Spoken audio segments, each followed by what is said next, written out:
What's up, folks? Got dirt all over myself. But anyhow, today I wanted to talk about something that we came across in Justin's Telegram chat today, and it happens to do with I guess meditation, and in some sense you could say enlightenment. Now, it's interesting how most people are seeking enlightenment. Most people are trying to do something to become enlightened. Now, here is the introduction to my premise, is that there's no something you can do. There's no some, recreational activity. There's no repetitious cycle that can get you into the groove of enlightenment. That's impossible. Because enlightenment is not a repetitious cycle. Repetition is a form of violence when left unchecked, right? That's why man should not be doing machine's job, because man is not made to be repetitive and mechanical over and over and over and just worn down and psychologically deteriorated. But this is what people are doing, is they're trying to program themselves like a machine and seek something called enlightenment, something that they've invented called enlightenment. Now, this is impossible. Give me 1 second. So again, enlightenment is not something you try. Because what is implied if I am trying to become enlightened? What is implied if I am trying to meditate?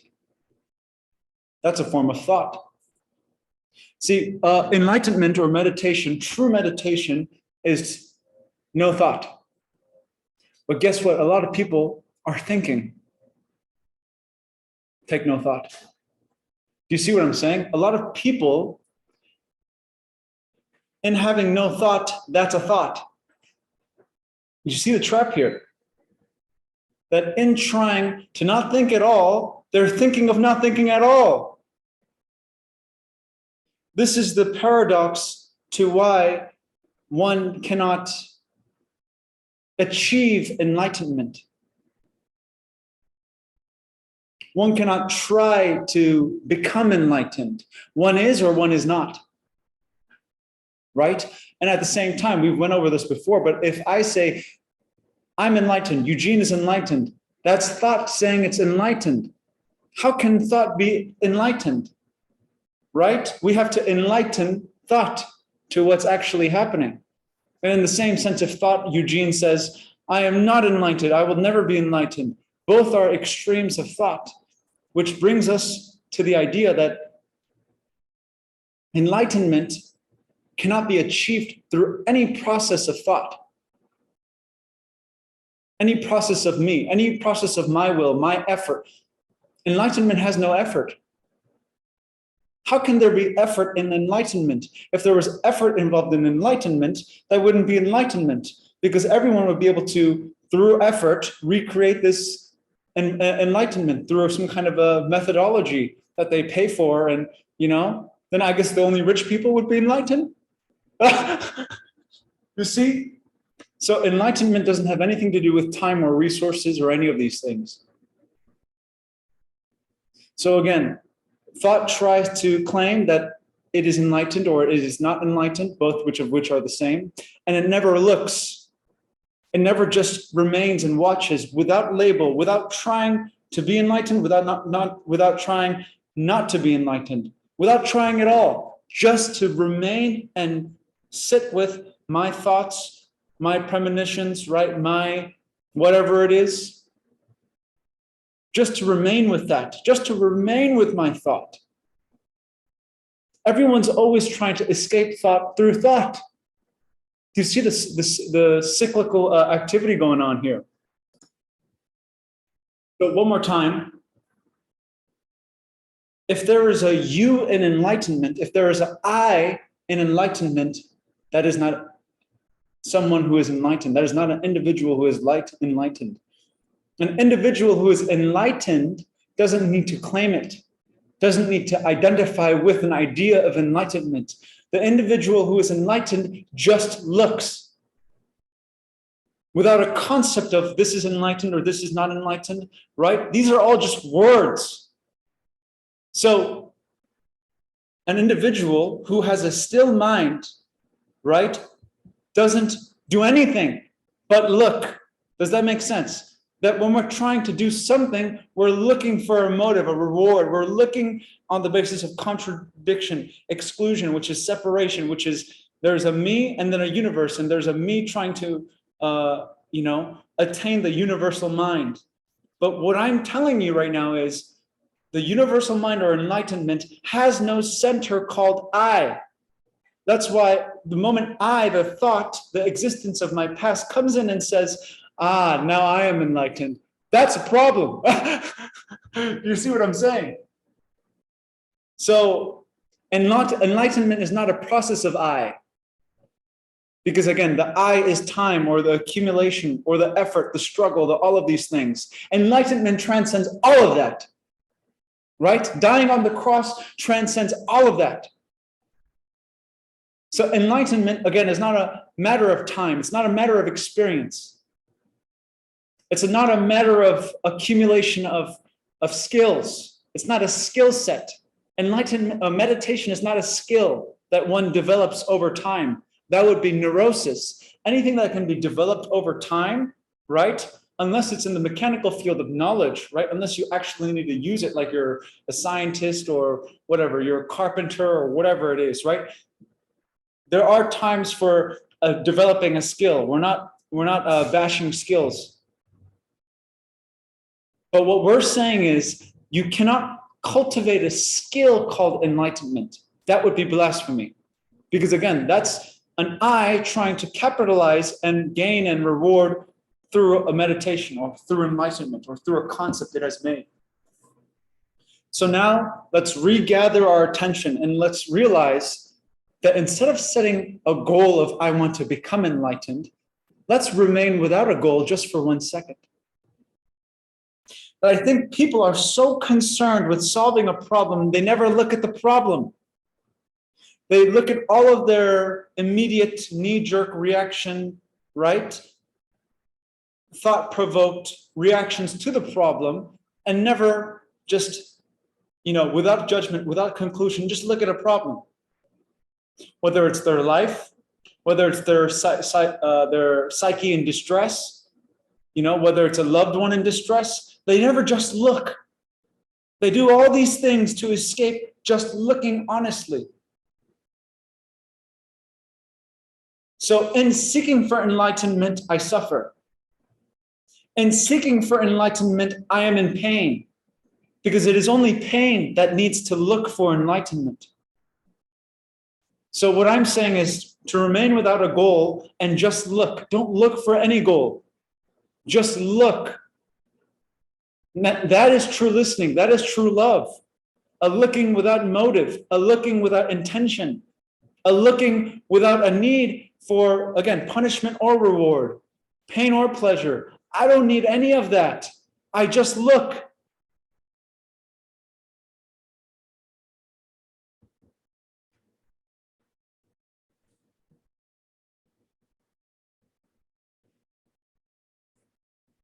So instead of looking for alignment, looking for a moment of connection, of communion, let's look at those points in which we are disconnected,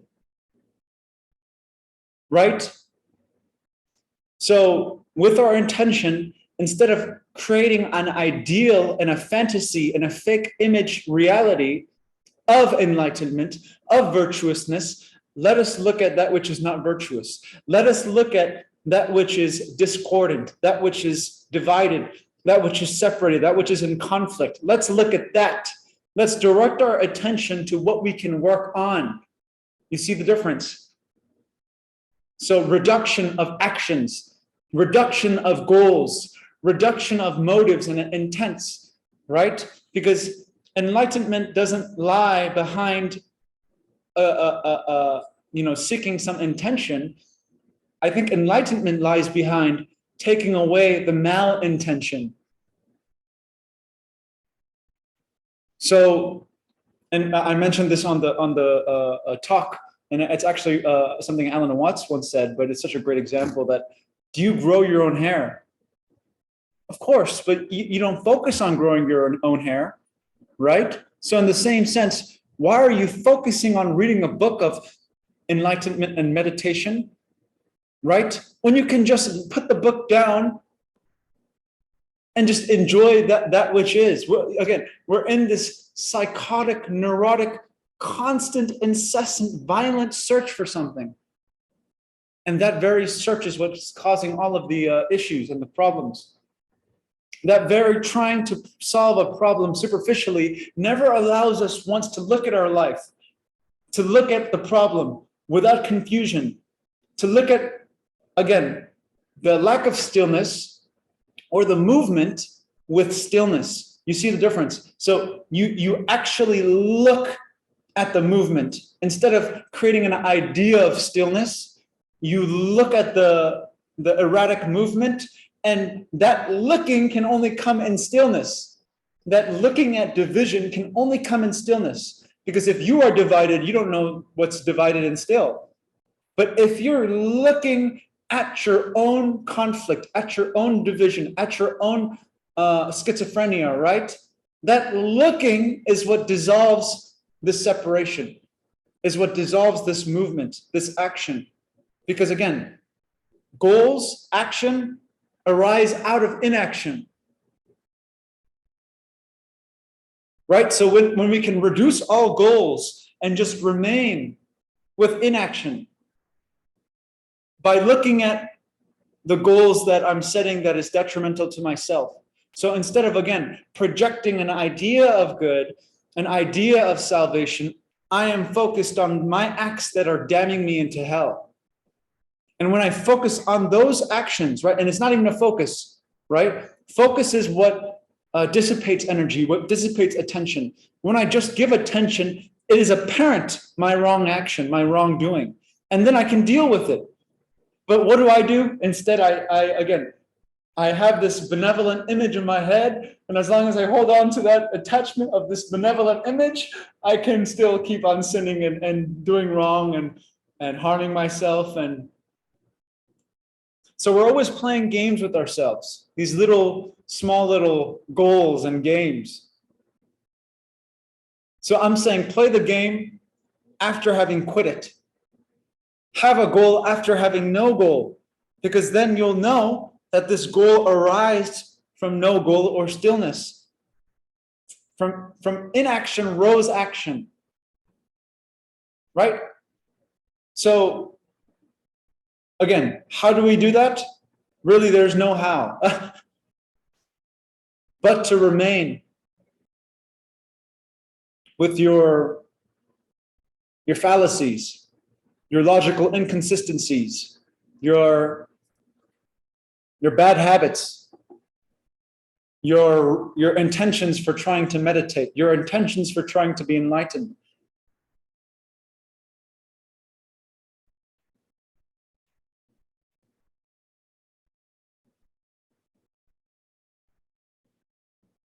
So again, we have to realize that I must better myself, or I'm so much more worse than before. All of these things, all of these ideas that come into our head are thought. Oh my gosh, I'm so unenlightened right now, Oh, I need to achieve super consciousness. I need to, garner the higher self. All of these things are thought. All of these things are a waste of time. Because again, a method is not intelligent. A method is blind to what is right now, because you're carrying something in from the past. And again, thought always wants to carry itself in from the past and say, I have authority because I can think and I have all these experiences.